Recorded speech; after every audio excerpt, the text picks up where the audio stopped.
Hey guys, this is Dizzy HD here, and I am coming at you with my first ever money making guide.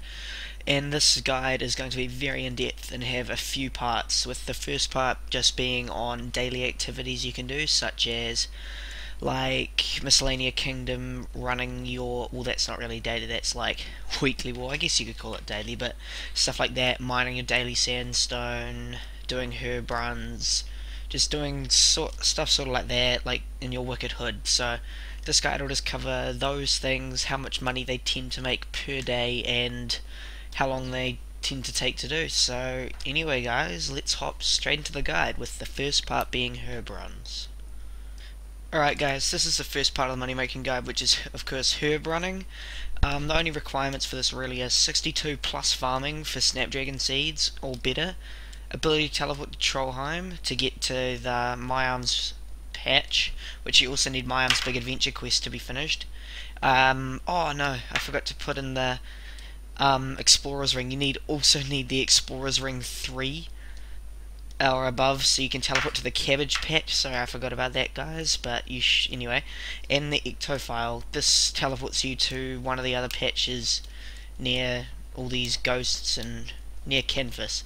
The only recommendations I have is to bring Magic Secateurs, the Supreme Green Fingers aura, that's not needed, but it increases your crop yield by 10%, as in you like have a 10% chance of picking 2 in the stacks with the Juju farming potions, which are also recommended, and Super Compost slash Fertile Soil is also recommended. This herb run tends to bring in around 200k profit per time, and also tends to take around 5 to 6 minutes depending on what you're doing. Hey guys, so this is just me doing one of my herb runs. I am doing Lanternine seeds in this video, as they bring in I think 152 or 151 XP per time you pick them, so it is really good XP, and Snapdragons, they're like only just a little bit less profit than Snapdragons.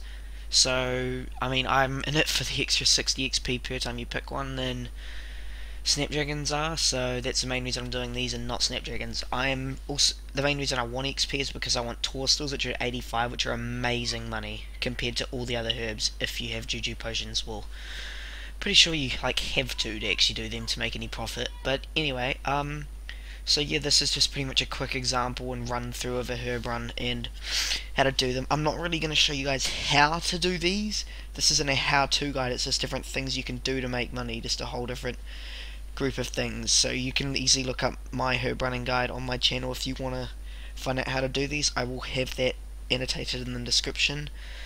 And like I said in the first part of the video, they tend to bring around 200k profit per run, take around 5 minutes to complete. So I will see you guys in the second part of the video. And here I'm just quickly doing a price check to show you guys the money I actually made compared to how much it cost me. Alright, see ya. Alright guys, so this part of the video is about the Wicked Hood. To do this, all you really need is a Wicked Hood, and have used like all of the talismans on it, or at least a death talisman. And the only recommendation I could really think of when doing this part was the ability to craft death runes, so that you can at least make a like worthwhile amount of profit off this, because if you don't make at least that much money, it's kind of not worth doing, to be honest. And the average profit per run, or since you can only do this once a day, but you can do it twice if you fill up pouches, is around 70k per day. So it's not too much, but it does add up, and it probably is worth doing, even if it's just for the rune crafting XP.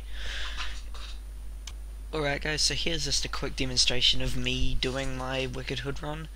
I fill up all my pouches except for the tiny pouch and the huge as one, because that's not worth it, because they're just not worth using with pure essence. And then I teleport to the death altar, which is the best or the most expensive rune I can make at the moment, as I haven't done Legacy of Sergei, so I can't do bloods, which are currently more than deaths. So craft, pretty much just choose the altar that gives you the most thing, take your essence out of it, keep crafting, teleport there, kind of just, well, teleport there, take your essence out of it, craft, keep taking it out till you're empty, home port, fill your things back up, teleport there one more time. And you notice I kept the deaths in my inventory. That is just to show you guys how much money I actually made off this, and how it's actually really bad now, to be honest.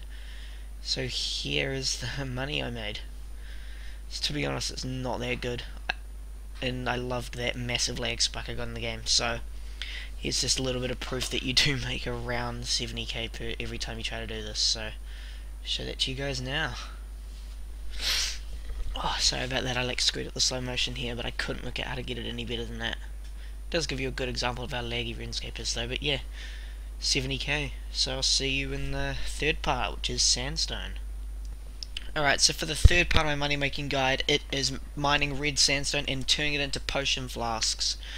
The only requirements for this are 81 plus mining to actually mine the sandstone, 89 plus crafting to actually make the flasks. It is also worth just mining your sandstone every day, even if you don't have 89 crafting, because then when you do, you can make them all into flasks and make a shitload of money all at once.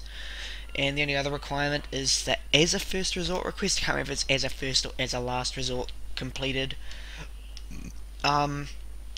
recommendations are a rune or dragon pickaxe and juju mining potion.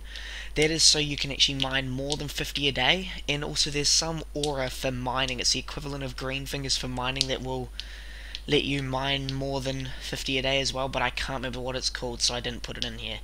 And the average profit per run or per time you do this, you can only do it once a day though, is 200k, and it's really worth it as it only takes around 5 minutes to do it. So anyway guys, I will skip into the gameplay part of me doing this now. Alright, so this is just me doing a quick demonstration of actually doing a sandstone run. I put the FPS thingy up there for some of my clips just because it's, well, so I can actually see the lag spikes and you guys can see that I'm not just bullshitting when I say I get mental lag spikes. But pretty straightforward, just keep on mining this rock. You can only get 50 sandstone a day unless you have juju mining potions, which I don't, and there's some aura that can give you more as well, some like mining aura, like the equivalent of green fingers but for mining, which I'm actually saving up for. I'm tempted to buy the volcano emote so I can skull green dragon bots, but I probably can't on my main since it's such a high level. So I'm probably actually am going to start buying that now to make even more money off this. I think you get like an extra 5 flasks a day, which is like an extra 15k, so it's not too much, but I don't know, it might be worth it.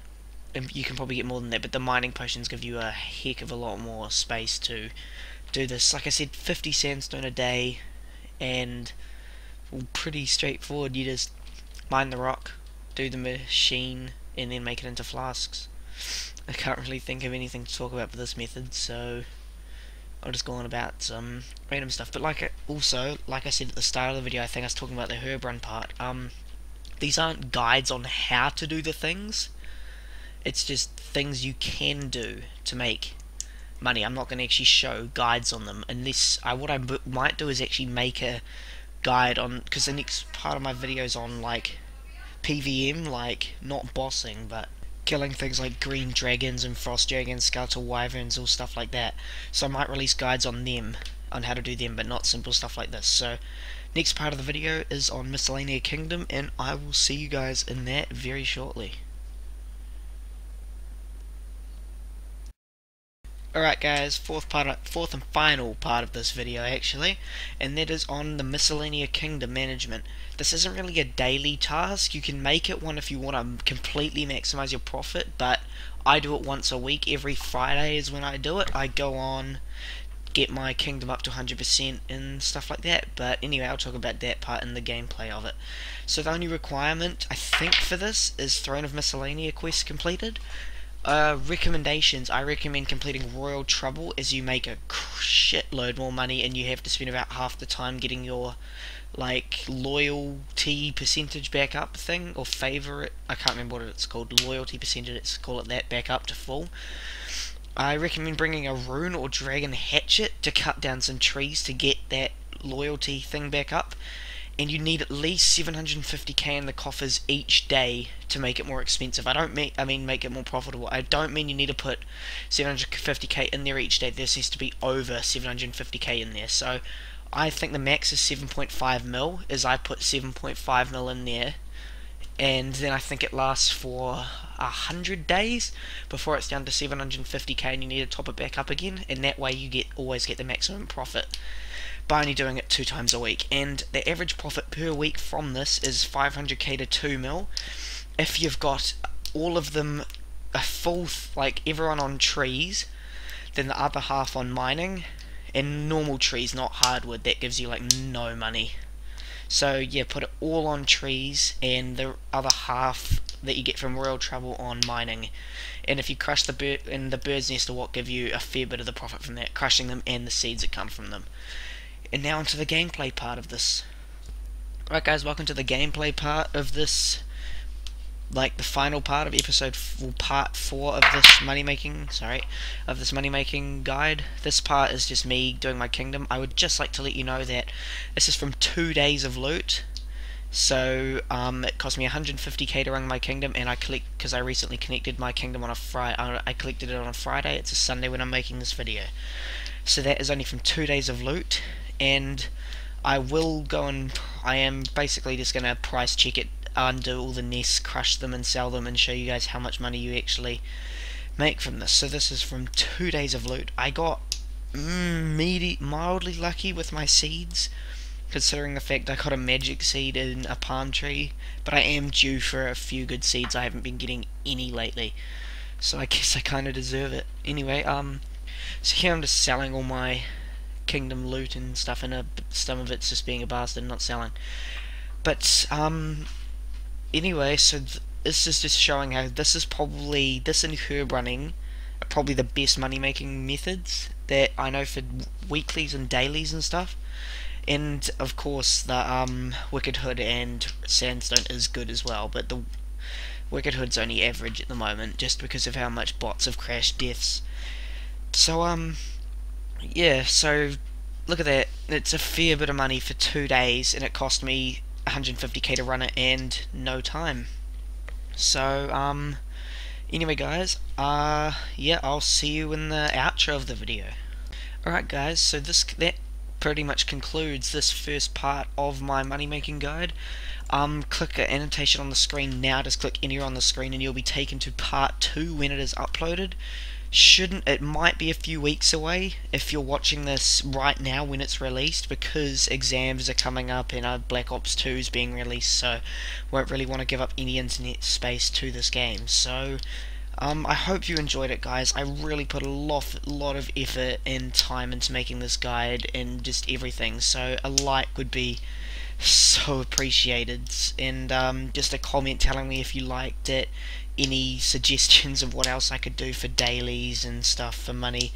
And the next one, like, guide from the series is PvP, not bossing. I mean, not PvP, PvM, not bossing, just killing things like frost dragons, green dragons and stuff. I'll go through a few monsters, maybe 4 or 5, depending on how good they are. Then the third one will be on bosses, not specifically God Wars, but a few others and as well. So anyway guys, like I said, hope you enjoyed this. Please comment, give it a thumbs up, and subscribe for more amazing content. And yeah, so I will see you in the next video. Thanks for watching, I really appreciate it. Goodbye.